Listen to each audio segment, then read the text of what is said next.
경리 생초보임문 5강 이제 십성에 대해서 이야기를 시작하겠습니다. 십성이란 날일자에 생활생자를 써서 별성자를 쓰고 있습니다. 10개의 별이란 뜻도 되고요. 여기서 좀 더 깊게 들어가자면 이 날일자가 뜻하는 것은 하루하루 살아가는 삶과 같은 라이프를 간단히 정의 내리기는 쉬운 건 아니지만 우리 인간의 삶과 우리들의 생활에 밀접해 있는 개념이라고 생각하시면 돼요. 그 사람의 기질과 성향을 나타내는 것이기도 하고 그 사람의 환경을 보다 깊이 있게 이해할 수 있게 만들어주는 개념이 됩니다.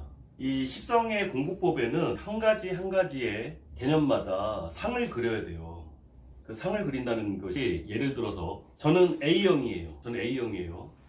그러면 A형이 가지고 있는 그런 상이 있잖아요. A형들이 갖고 있는 공통점. 여기서 또 추가가 되는 게 뭐냐면 저는 A형의 장남이에요. 그러면 A형이 갖고 있는 그 상에 장남들이 갖고 있는 상을 또 더합니다. 거기다가 요즘에는 많이 없어지긴 했지만 저희 부모님은 전라도 분들이세요.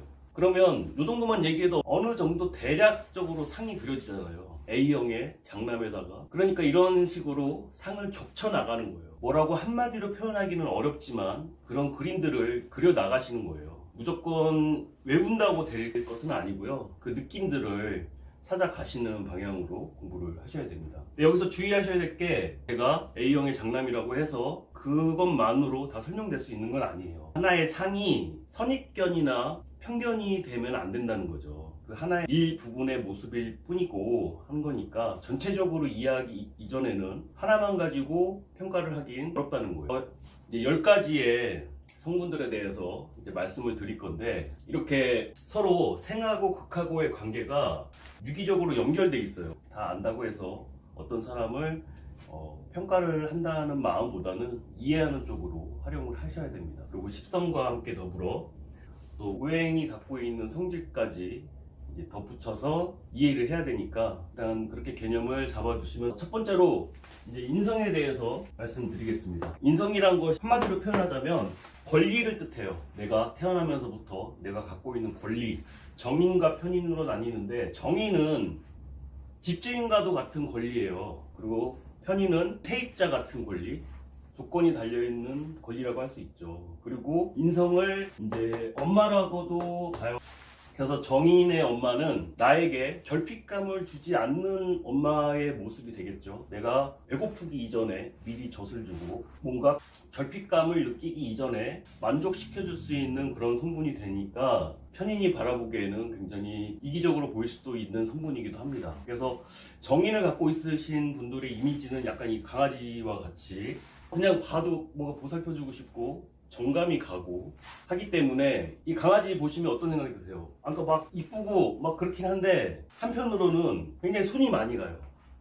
정인들은 약간 손이 많이 가는 성분이긴 합니다. 밥도 줘야 되고 산책도 시켜줘야 되고 이것저것 많이 해줘야 되는데 그냥 그런 마음을 불러일으키게 하는 존재라는 거죠. 정작 사람이 자기 복은 자기가 모르는 법이에요. 그래서 불만이 가장 많은 것도 사실 정인이기도 하고 내가 가진 정당한 권리니까 내가 무한 사랑을 받아봤기 때문에 자기 스스로를 굉장히 사랑할 줄 아는 자들이라고 보셔도 돼요. 내가 무한 사랑을 받아봤기 때문에. 근데 이제 이게 또 안 좋게 표현을 하자면 자기 스스로 너무 용서가 너무 빠를 수도 있는 거고 자신에 대한 용서를 잘 하기 때문에 타인에 대한 용서도 그만큼 잘 할 수 있고요. 근데 반면에 편인은 이 고양이 같이 약간 심기가 불편한 이런 인상을 하고 있죠. 항상 좀 뭔가 불만이 있을 수 있는 거예요. 내가 결핍감을 느껴봤다는 거예요.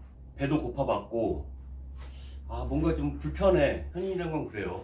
내가 결핍감을 느껴보고 인간관계에 있어서 트라우마가 있기 때문에 의심하고 좀 불안해하고 또 이런 면이 있어요. 제가 상담하러 오시는 분들한테 사주를 열어보기 전에 항상 하는 게 있어요. 차 드실래요? 물어보면은 항상 안 먹는다고 그러는 거는 이제 편인들이에요. 괜찮으니까 뭐 드시라고 그러면 꼭 없는 걸 찾아. 믹스 커피밖에 없는데 막 블랙 있어요? 막 물어보든지. 그런 환경인 거예요. 자기가 원하는 게 주변에 항상 있지 않고 내가 항상 뭔가를 결핍감을 느낄 수밖에 없는 성분이기 때문에 이렇게 다르게 되죠. 나쁜 건 아니에요. 불안한 마음을 갖는다는 게 항상 내가 좀 더 노력할 수 있고 좀 더 세상을 좀 냉정하게, 냉철하게 살아갈 수 있는 성분이다 보니까 이런 표정이 나오기도 하죠. 근데 이제 또 반면에 또 생각해보면 손이 잘 안 가요. 고양이처럼. 그러니까 내가 막 오라 그러면 안 와. 근데 가만히 냅두면 오는 거 있잖아요. 그러니까 집에 고양이를 2마리 키우는데 지금 키운 지가 1년이 넘었는데 항상 낯설어해요. 항상 낯설어. 그냥 봐도.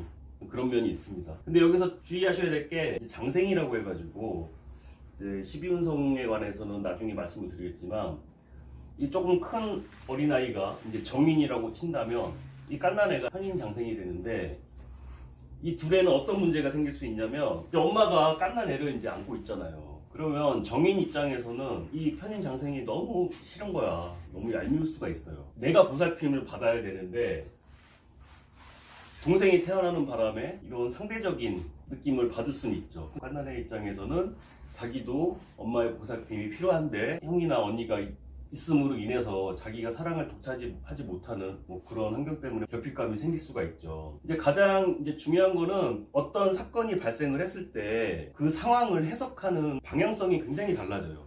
인성에 따라서.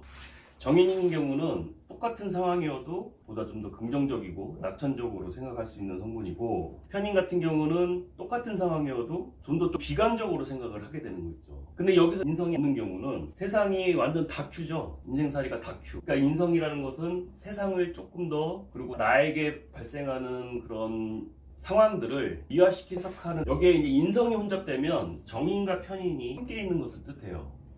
강아지인 척하는 개냥이스러운 느낌을 받게 되죠. 편인에 더 가까운데 가끔씩 정인인 척 한다는 거죠. 사람마다 다 욕심이 있는데 인성이 많은 사람들의 욕심은 뭐냐면 누군가한테 인정을 받아야 되고 내가 가장 이쁨 받아야 되고 내가 가장 사랑을 받아야 된다라는 그런 욕심이 있어서 다른 걸 감수하고라도 인성을 쫓아갑니다. 근데 만약에 인성과 반대되는 재성이 강한 스타일은 남들이 인정해주는 거 뭐가 필요하냐, 현실적인 대가를 더 원하는 욕심이 또 반대로 생길 수가 있는 거죠. 지금 인성에 대해서 간단하게 설명드렸는데 여기서 또 중요한 게 뭐냐면 사주 궁성에서 어디에 위치해 있느냐에 따라서 또 해석이 달라집니다.